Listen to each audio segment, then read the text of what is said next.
Hello，大家好，本期来分享一台4、5年前的老电脑，它也是我目前第一台自己购买的 ThinkPad。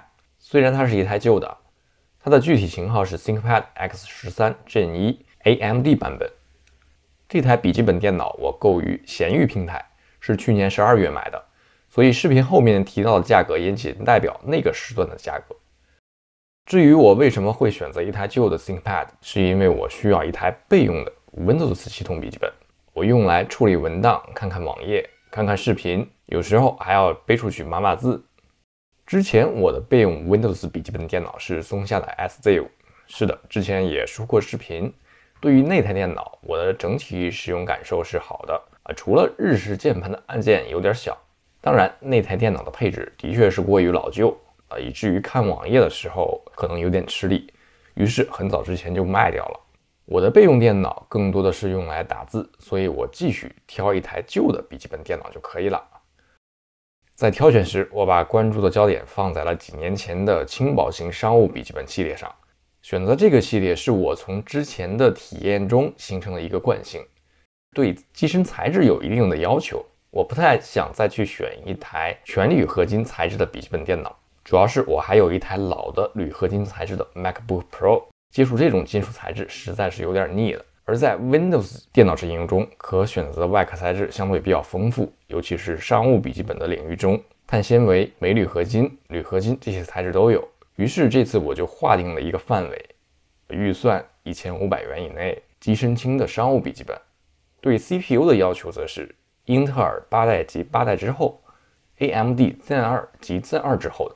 随后我又根据自己的喜好倾向划定了几个型号。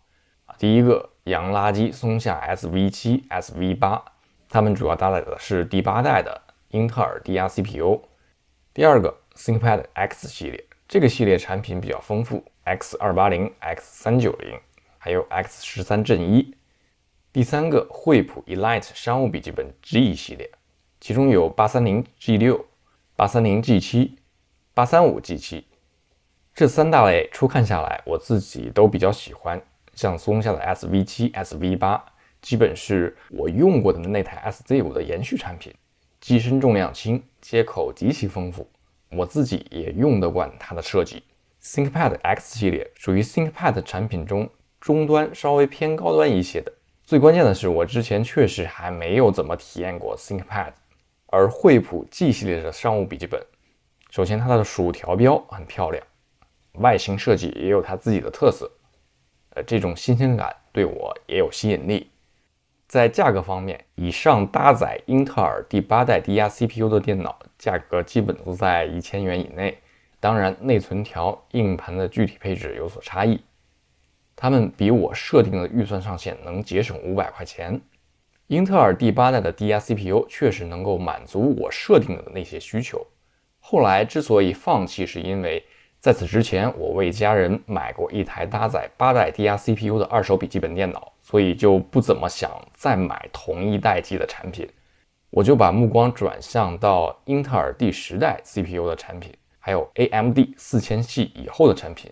而用在很多商务本中所谓的第10代低压 CPU， 尤其是后缀带 U 的，举个例子 i5-10、210U 实际上还是第8代 i5-8265U 或者是8365U 这类的马甲产品，而且机器价格还要比第8代产品要贵，所以我就直接锁定在了 AMD 4000系以后的笔记本电脑上，这样就剩下了 ThinkPad X13 和惠普的 835G7。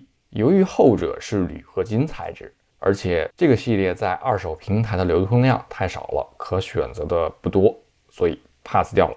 当然在筛选的过程中，我也关注过 ThinkPad 的 XE Carbon， 比如 XEC 2018， 它的重量更轻 1.1 公斤左右，价格也在预算范围内。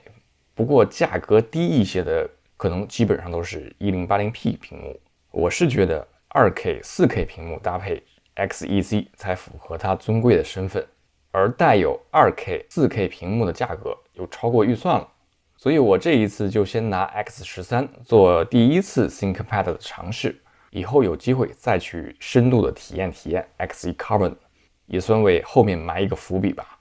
总之，我的第一台 ThinkPad 电脑就来了。机身的设计语言自然不用多说 ，ThinkPad 传统的黑色，硬朗的线条。A 面只有一个 ThinkPad 的标志，中间的小红点可以点亮，休眠时有呼吸的效果。在此后 X13 系列的 A 面就加入了 Lenovo 的标志，不知道大家是什么样的看法？反正我自己比较喜欢简约的设计。机身的材质是镁铝合金，这种材质的手感不像铝合金那样冰凉。另外，当我单手去拿起它的时候，感觉会比纯铝合金材质的摩擦力要大一些。比如像我去单手拿这台2015款的13寸 MacBook Pro 时，总会有一种信心不足的感觉，因为机身铝合金材质，外表更光滑一些，生怕它会从手中滑落。当然，这台老电脑的重量确实更重一些 1.5 公斤。那这台 ThinkPad 不带电源适配器的重量是 1.3 公斤。抬起 X13 的屏幕，遗憾的是它不支持单手开启，最大的角度可以到180度。这块屏幕是一块 1080p 的雾面屏， 13.3 寸，上下边框比较宽。我买的这一台的屏幕支持触屏操控，在一些 Linux 系统下也可以完美驱动。看官方手册介绍，这块屏幕亮度一般，只有300尼特，色域的参数说是能达到 sRGB 99%。屏幕上边框中央一个 720p 的摄像头，带物理防偷窥设计。屏幕的左下角 Lenovo 的 logo。在 C 面右下方是一个 ThinkPad 的 logo。键盘区域的右上方是电源按钮，里边有一个指示灯，可惜它没有集成指纹模块。这一代 X13 的其他的一些具体型号是有指纹识别模块的，一般被设计在触控板的右侧，而我这一台应该是企业定制的，取消了指纹模块。不过没有指纹模块呢，我觉得这一面显得好像更加的一体性。在键盘区域，中央就是它标志性的小红点。这一代的 X13 锐龙版阉割了背光键盘，也可以自己改装成背光键盘。我本来想自己更换键盘，只是市面上原厂的背光键盘太少，价格偏贵，所以只好作罢。键盘区域的下方是触控板，上方有左右按键，中间还有一个按键 Track Point 中键，它可以配合小红点来实现页面翻滚的功能。这些就是整个 C 面的设计。接下来来看看这台笔记本电脑的接口，主要的接口集中在机身的左侧，像 Type-C 接口。Type-C 接口旁边是特殊的拓展接口，在不接拓展物的时候，里面就是一个常规的 Type-C 接口。这两个 Type-C 接口呢，都支持外接显示器，同时可以充电，分辨率最高支持 4K 60赫兹。一个 USB-A 接口，一个 HDMI 接口，还有一个 3.5 毫米的耳机麦克风接口。右侧常用的接口只有一个普通的 USB-A 接口，这一侧主要是 CPU 的散热出风口。在机身的背面还有一个 TF 卡接口，需要借用到插针。拆开这台笔记本电脑并不太难，底部只有5颗螺丝，防丢的设计。来到机器内部，左侧有散热模块，拧下散热器的螺丝就可以看到这颗 AMD Zen 2架构的 CPU R7 4750U Pro 8核16线程。下半身占据了比较大的空间的是电池47瓦时，容量并不算大。在主板接口方面，一个 M2 SSD 硬盘接口， PCIe 3.0 速率。目前插着的是一块 500G 的西数入门级固态硬盘。硬盘旁边则是无线网卡 AX200， 网卡旁边的接口可以来加装 4G 模块。可以看到并没有找到内存条插槽，因为它用的是板载内存，所以不能自己拓展内存了。我这一台板载内存是 16G， 存储颗粒来自于三星，频率是3200兆赫。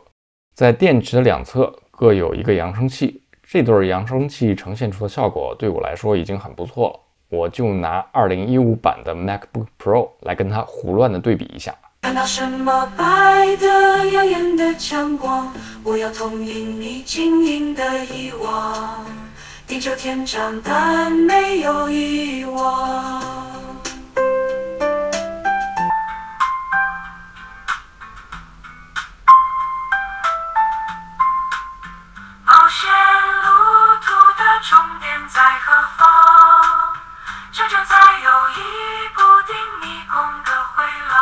要什么白的耀眼的强光，我要统领你晶莹的遗忘。看完这些硬件规格之后，再开机进入系统，看看这台4、5年前的笔记本电脑的性能还够不够用。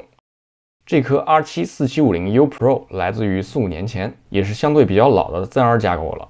它有8核16线程，这颗 CPU 的 TDP 是15瓦，在 IDA64 双烤和单烤测试中 ，CPU 的峰值功率维持在15瓦上下。值得一说的是，在烤机测试时，静音性我觉得还是不错的。视频解码方面，R7 4750U Pro 集成的核显视频解码最高支持到 VP9 格式的 8K 分辨率。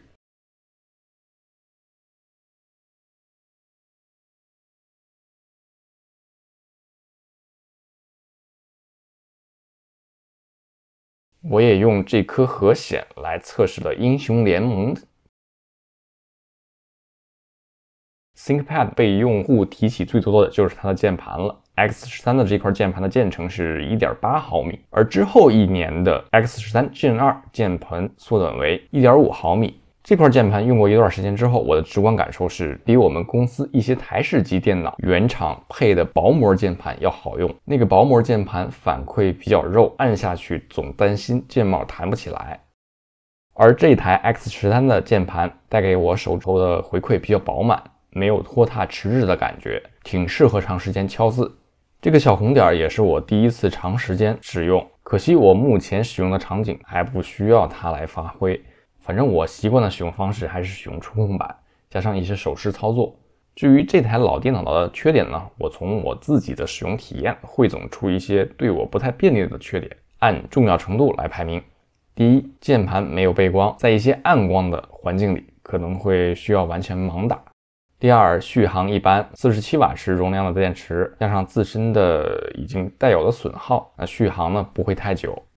第三，没有 RG45 网口。总体上，我对这台4、5年前的 ThinkPad 是满意的，完全可以满足我对一台备用笔记本的要求。从 CPU 的性能上，还有内存容量上推算，能够支撑我再用2到3年。当然，除非哪天我心血来潮，为了折腾再把它换掉。好的，这些就是本期视频的全部内容了，感谢大家的观看，我们下个视频再见。